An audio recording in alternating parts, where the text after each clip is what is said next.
permanencia, ser fuerte constantemente. Y a veces sentimos desgaste en lo espiritual, en lo emocional, en lo físico. Sin embargo, aparte de todo ello, en tiempo de debilidad, en tiempo de sufrimiento, de flaqueza, Dios nos llama a experimentar una transformación que esta es ejecutada a través del Espíritu Santo en nuestras vidas. Y la Biblia nos muestra que Dios es la fuente inagotable de la fortaleza. Isaías capítulo 40, versículo 28 al 31, nos dice la palabra de Dios de la siguiente manera: ¿no has sabido, no has oído que el Dios eterno es Jehová, el cual creó los confines de la tierra? No desfallece ni se fatiga con cansancio, y su entendimiento no hay quien lo alcance. Él da esfuerzo al cansado y multiplica las fuerzas al que no tiene ninguna. Los muchachos se fatigan y se cansan, los jóvenes flaquean y caen, pero los que esperan en Jehová tendrán nuevas fuerzas, levantarán alas como las águilas, correrán y no se cansarán, caminarán y no se fatigarán. Isaías escribe este pasaje para mostrar al pueblo de Israel que había o que estaba cautivos en Babilonia, y ellos sentían cansancio, se sentían frustrados, sentían que Dios lo había abandonado y sentían que estaban solos. Y ellos estaban descaídos. Lo que lo había llevado allí no eran sus buenas acciones. Habían pecado, se habían apartado de Dios, y como castigo habían sido llevados cautivos a Babilonia. Si preguntáramos a los que estamos aquí en esta mañana, ¿qué se siente ser cautivo? Estar como esclavo en un lugar, dependiendo de otro, sin tener ningún derecho de libertad. ¿Qué se siente o qué siente el ser humano en una condición como esta? Tal vez nosotros no pudiésemos explicarlo o no supiésemos decir qué siente una persona que está en esta condición. Pero Israel sí lo sabía, porque ellos experimentaron esto en muchas ocasiones. La primera ocasión estuvieron en Egipto por 430 años, cautivos, dependiendo de, las leyes, las órdenes del rey de Egipto, y haciendo lo que ellos le pedían. No tenían libertad, no sentían, o no tenían la oportunidad de poder decidir o hacer lo que ellos quisieran. Necesitaban estar sometidos a un sistema de vida donde eran esclavos. Y en esta ocasión también, por causa de su maldad, de su pecado, Dios había hecho que Babilonia lo llevara cautivo, y estaban sufriendo. Dios se revela como el creador, el soberano, Y lo que dice el pasaje es que su entendimiento no tiene límites. El entendimiento de Dios no tiene límites. Y cuando miramos los atributos o características de Dios, vamos a ver características que nosotros no podemos explicar. Por ejemplo, Dios es omnisciente, todo lo sabe. No hay nada que se escape de su presencia. Dios es omnipotente, todo lo puede. No hay nada que Dios no pueda, porque Él es el Todopoderoso. Pero Dios también es omnipresente, está en todo lugar, en todos los lugares al mismo tiempo, y Él puede vernos, analizarnos, saber lo que pensamos, saber nuestras actuaciones, saber cómo vivimos. Él sabe todo. Nada se escapa a su omnipresencia, omnisapiencia y omnipotencia. No podemos explicar estos atributos.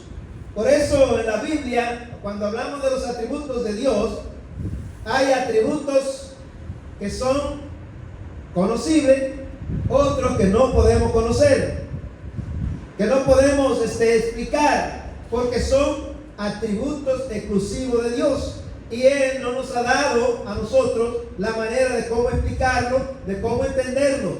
Porque nuestro pensamiento, nuestro conocimiento, nuestra sabiduría es limitada. La de Él es ilimitada. Por eso Isaías está diciendo: no ha sabido, no ha oído que el Dios eterno es Jehová, el cual creó los confines de la tierra. No desfallece, ni se fatiga con cansancio. Su entendimiento no hay quien lo alcance. Isaías también expresa en su capítulo 55, versículos 7 y 8, dice que dice Dios: mis pensamientos no son vuestros pensamientos, así como es el cielo más alto que la tierra, así son mis pensamientos y vuestros pensamientos. Dice que también en Éxodo habla de que lo más frágil de Dios, lo más simple de Dios, es mucho más fuerte que el hombre, y este no lo puede soportar. Por eso Isaías está tratando de decir: su entendimiento, dice, no hay quien lo alcance. Está muy por encima de lo que el hombre puede percibir. Y dice: Dios no se fatiga. Nosotros trabajamos un día y en la noche llegamos adoloridos, cansados, no queremos ni siquiera hablar, lo que queremos es acotarnos, descansar. El ser humano es simple, es sensible, sencillo. Pero en Dios no existe eso, porque Él es el sustentador de todas las cosas. Por eso dice que Él da esfuerzo al cansado y multiplica las fuerzas al que no tiene ninguna. Y luego dice: la etapa más fuerte del ser humano es la juventud. El joven quiere llevarse el mundo por delante, tiene una fuerza, una energía, digamos, incansable. Nosotros decimos eso a veces. Pero fíjense que dice Isaías: los muchachos se fatigan y se cansan, los jóvenes flaquean y caen, pero los que esperan en Jehová tendrán nuevas fuerzas, levantarán alas como las águilas, correrán y no se cansarán, caminarán y no se fatigarán. El ser humano necesita una renovación, y esta renovación implica de cuando nosotros reconocemos que el camino que hemos tomado quizás no es el correcto. cuando nuestras decisiones no son tomadas correctamente, necesitamos hacer un cambio para volver a la realidad. Y la palabra renovar del idioma hebreo significa o es halaf, implica un reemplazo de fuerza, como un águila que muda su pluma. Esta ave tiene una característica importante: cada cierto tiempo bota las plumas y la echa nueva. ¿Qué es lo que pasa con ese proceso en la vida de este animal?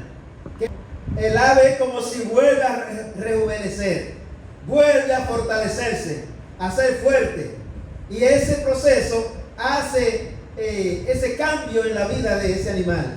Entonces dice que esta palabra de renovación en nuestras vidas es tomada de esa frase que tiene que ver el reemplazo de una fuerza, como el águila que muda su pluma. Dios no se cansa ni se fatiga, porque el ser humano es frágil, pero Él es el sustentador de todas las cosas. Él da fuerza al que no tiene. Cuando nosotros se nos acaban, ¿qué hacemos? Tratamos de levantarnos, buscar una forma de cambiar de vida, y esto es porque el ser humano es así. Pero Él también nos manda a que debemos aprender a depender de Él. Somos desesperados, queremos las cosas en un instante, actuamos con impulsos y una serie de cosas que son el proceso normal de la vida.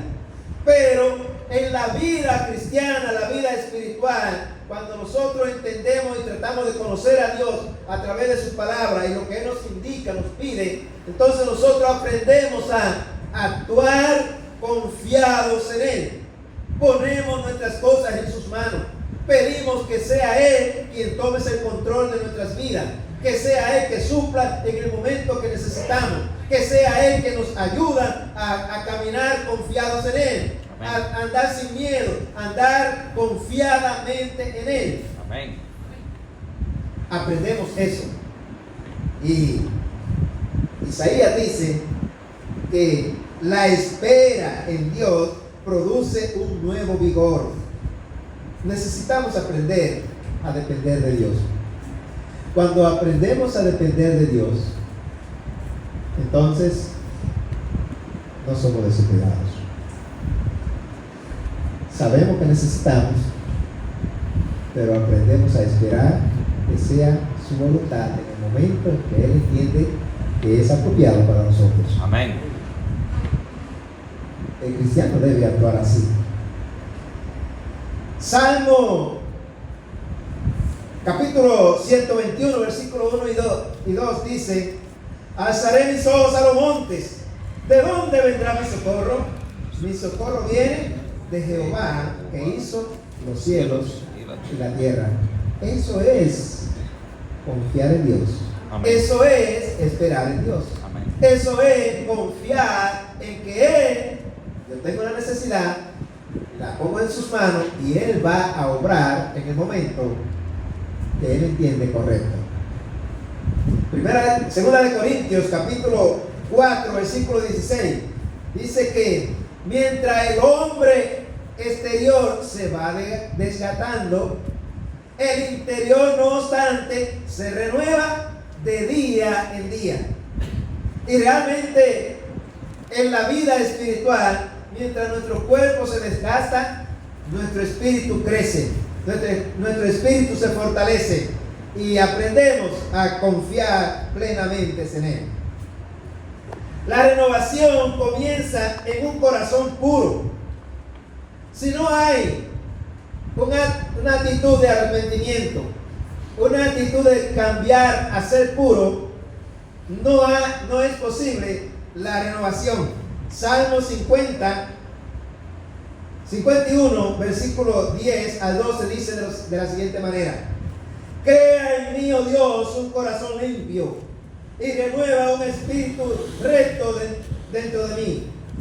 No me eches delante de ti y no quites de mí tu Santo Espíritu. Vuélveme el gozo de tu salvación, y espíritu noble me sustente. David expresa estas palabras en un momento en que él estaba frustrado, en un momento en que estaba dolorido, en un momento en que se sentía inútil, inmundo delante de Dios. Él había pecado, había tomado a una mujer que no le pertenecía. En 2 Samuel capítulo 11 y capítulo 12 nos habla de esta historia. Dice que había pecado contra Dios y Dios había dictado una sentencia sobre él.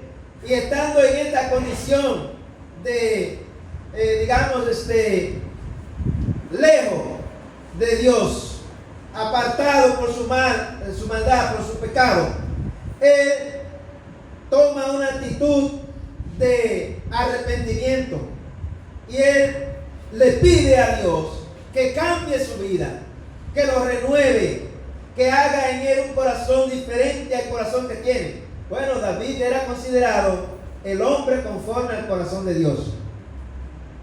Y esto será bueno que un día hagamos un análisis, una investigación y un estudio acerca de qué implica tener un corazón conforme al corazón de Dios, o ser una persona conforme al corazón de Dios. Pero en esta ocasión David no se siente así. David se siente frustrado, se siente, sin fuerza, sin esperanza. Sabe que ha fallado a Dios, sabe que ha faltado, y entonces dice: crea en mí, oh Dios, un corazón limpio y renueva un espíritu recto dentro de mí. No me eches de delante de ti, y no quites de mí tu Santo Espíritu. Vuélveme el gozo de tu salvación, y espíritu noble me sustente. Esta expresión implica tratar de comenzar de nuevo una nueva vida. Es como pedirle a Dios: borra lo que ha sido mi vida pasada, y quiero que a partir de hoy tú hagas un corazón nuevo, un hombre nuevo, una persona recta, una persona que te tema, una persona que cambie la vida y mire la vida con una forma diferente. Es una obra comenzada de cero. Renueva significa restaurar a un estado mejor que el de antes. Lo que antes fui, no importa, quiero ser diferente ahora. El pecado destruye y rompe la comunión con Dios. Estamos en un mundo donde pecamos, como todos pecamos, pero lo importante de esto es reconocer cuando fallamos que Dios está esperando un cambio. Y por eso David también aquí dice: Señor, mi corazón no ha sido recto delante de ti. Yo necesito que tú cambies mi corazón y lo hagas diferente, lo hagas nuevo. La verdadera limpieza o la verdadera renovación implica limpieza interior. Es una determinación de apartarse de lo malo y seguir lo bueno. Restaurar el gozo. Después de vivir una vida de tristeza, necesitamos encontrar la paz en nuestros corazones. Sentir que el Espíritu de Dios nos renueva y nos sustenta, nos da alegría de haber encontrado en Cristo el perdón. Primera de Juan, capítulo 1, versículo 9 dice: si confesamos nuestros pecados, Él es fiel y justo para perdonar nuestros pecados y limpiarnos de toda maldad. Eso es una confesión para limpieza. Tito capítulo 3 versículo 5 dice: nos salvó, no por obras de justicia que nosotros hubiésemos hecho, sino por la misericordia, por su misericordia, por el lavamiento de la regeneración y por la renovación. Esto es por la obra del Espíritu Santo en nosotros. Amén. No puede haber una renovación por nosotros mismos. ¿Por qué? La renovación y la constancia en servir a Dios no depende de nuestras fuerzas. No es por la fuerza humana. A veces queremos hacer cosas contando con nuestras fuerzas, pero esto no debe depender de nuestra fuerza. Depende del Espíritu Santo, quien es quien nos cambia, nos transforma y nos permite tener acceso a Dios. La renovación, o renovar la mente y desechar la vieja vida. Efesios capítulo 4, versículo 22 al 24. En cuanto a la pasada manera de vivir, despojados del viejo hombre que está viciado conforme a los deseos engañosos, y renovados en el espíritu de vuestra mente, y vestidos del nuevo hombre, creado según Dios, en la justicia, santidad y en la verdad. La iglesia de Éfeso vivía en una ciudad, y estaba dentro de una ciudad pagana, donde allí estaba el templo de Artemisa. Artemisa era la diosa de los efesios. Y saben que en este templo habían 1000 mujeres dedicadas a la prostitución. El servicio de la prostitución era la manera de adorar a la diosa Diana. Estas mujeres estaban ahí y a través de esa práctica adoraban a la diosa Diana. Era donde le daban reverencia y la adoraban.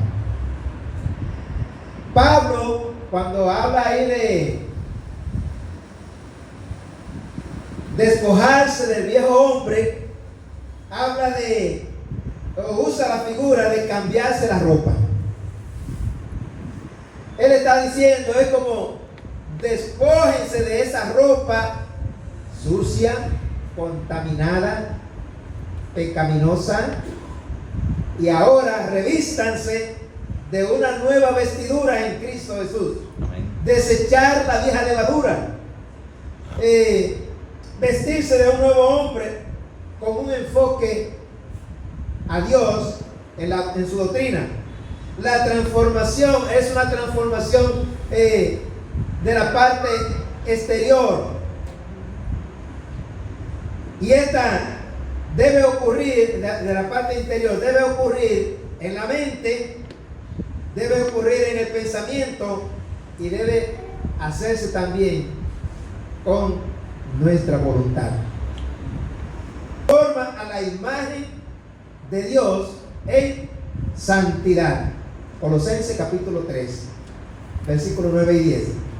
No mintáis los unos a los otros, habiendo despojado del viejo hombre con sus hechos, y revestido de nuevo, el cual conforme a la imagen del que lo creó, se va renovando hasta el conocimiento pleno. Ese conocimiento pleno es cuando hay una buena conciencia, hay una buena entrega, hay una convicción completa hacia Dios, hacia su voluntad y hacia agradarle. Filipenses capítulo 2, versículo 5. Haya pues en vosotros este sentir que hubo también en Cristo Jesús. ¿Qué es lo que hizo Cristo? Se despojó del viejo hombre, del hombre humano, del hombre corruptible, y fue transformado con su muerte en la cruz del Calvario. Dice que nosotros que le servimos necesitamos tener ese sentir que hubo en Cristo Jesús, que siendo en forma de hombre no estimó el ser igual a Dios como cosa que aferrarse, sino que se despojó de su gloria, se hizo hombre y padeció por todos nosotros. La mente de Cristo en nosotros. La vida cristiana requiere decisiones prácticas para abandonar el pecado y adoptar la santidad, con la cual, dice el apóstol Pedro, sin la cual nadie verá al Señor. Renovación para servir con propósito. ¿Estamos sirviendo a Dios con propósito? ¿Cuál es el verdadero objetivo de nuestro servicio a Dios? Romanos capítulo 12, versículo 1 y 2, nos habla de que necesitamos experimentar un cambio en nuestras vidas. Nos dice de que necesitamos ser renovados. ¿Para qué? Para cuál sea la voluntad de Dios para con nosotros. Es un sacrificio vivo. ¿Cuándo es un sacrificio o qué implica un sacrificio? El hecho de negarnos a lo que queremos, a lo que nos gusta, para entonces hacer lo que le agrada a Dios. Cuando nos sacrificamos por algo que a mí me gusta para agradar a Dios, bueno, puede ser, usted puede decir, el 24 y el 25 vienen mis hijos para mi casa, o tengo visita, no voy a ir a la iglesia. Por cierto, en este año cae miércoles, el 24 cae miércoles, el 31 cae miércoles. Usted dice, bueno, yo siempre voy a la iglesia, hoy me voy a quedar.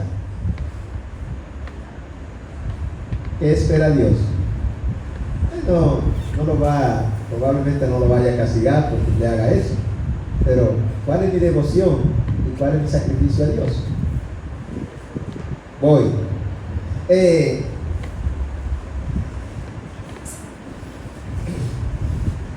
Pablo habla de ese cambio, de esa transformación, que es lo que Dios está esperando de todos nosotros.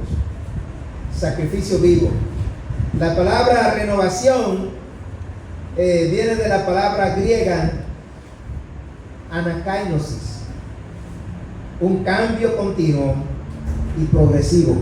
Cambio continuo y progresivo. Es discernir la voluntad de Dios, buena, agradable y perfecta. Hebreos capítulo 13, versículo 20 y 21. Y el Dios de paz, que resucitó de los muertos a nuestro Señor Jesucristo, el gran pastor de las ovejas, por la sangre del pacto eterno, os haga apto en toda obra buena, para que hagáis su voluntad, haciendo Él en vosotros lo que es agradable delante de Él, por Jesucristo, el cual sea la gloria por los siglos de los siglos. Amén. Miramos en este pasaje que no depende de nosotros, depende de Cristo trabajando en nuestras vidas. Y Él nos hará apto ante su presencia. ¿Para qué? Para toda buena obra. Segunda de Timoteo capítulo 2, versículo 21. Así que, si alguno se limpia de estas cosas, será instrumento para honra, santificado, útil al Señor y dispuesto para toda buena obra. Si alguno se limpia, será instrumento útil, santificado al Señor y siempre será dispuesto para toda buena obra. Amados hermanos, es el momento de comenzar a hacer un análisis en mi vida, en tu vida, todos nosotros en particular. Un análisis. ¿Cómo ha sido mi vida para con Dios? ¿Cómo he actuado hasta el día de hoy para con Dios? ¿Qué cambio necesito experimentar para renovar, tener una renovación en mi vida con Dios? ¿Qué cosa debo cambiar en mi diario vivir? ¿Y en qué lugar pongo a Dios en mi vida? ¿Cuál es el lugar que Él merece en mi vida? Y entonces cuando hagamos este análisis, vamos a ver las cosas que he dejado de hacer, quizás por muchísimas razones. ¿Y qué puedo hacer ahora? A partir de ahora, ¿qué puedo hacer? ¿Cómo debe ser mi vida con Dios? Y mi vida con Dios a partir de ahora va a reflejar mi gratitud, va a reflejar sus bendiciones en mi vida, va a reflejar la manera como Él actúa en mí. Y hay una frase que nosotros debemos tener pendiente en la oración del Padre Nuestro, pero también Jesús la menciona en el Sermón del Monte. Que todo el Sermón del Monte, los 3 capítulos, bueno, capítulo 5, capítulo 6, capítulo 7, se resumen en una sola frase: hagan con los demás como ustedes quieren que hagan con ustedes. Apliquemos eso a nuestra vida y en relación con Dios. Vamos a hacer con el Señor como Él hace con nosotros. ¿Cómo hace Dios? ¿Qué es lo que Dios hace con nosotros? Mire su vida y analícela y vea lo que Dios ha hecho en usted, en su familia. Entonces, haga la evaluación. ¿Compensa lo que Dios hace por mí con lo que yo hago por Él? Si no es así, entonces debe decir: Señor, ayúdame a mantener un balance, y que a partir de ahora y este próximo año que viene, mi vida será diferente. Mi vida debe compensar, o al menos tratar de tener un balance con lo que tú haces conmigo. Ayúdame a hacerlo contigo, para tu honra, para tu gloria y para el desarrollo de tu obra en este mundo. Para eso el Señor te llamó y te ha puesto aquí. No solo a mí, no solo al liderazgo, a todos nos ha llamado con el propósito de que nosotros entendamos si Él nos está bendiciendo, si Él está obrando de manera especial en mi vida, si Él me ayuda en todo y todo lo que le pido Él me los da. ¿Qué debo yo hacer para engrandecer su nombre? Depende de ti, de cada uno en particular. Dependerá de lo que usted quiera hacer para que Dios sea glorificado en su vida y para que su corazón sea renovado y pueda experimentar la bendición del Señor en tu vida.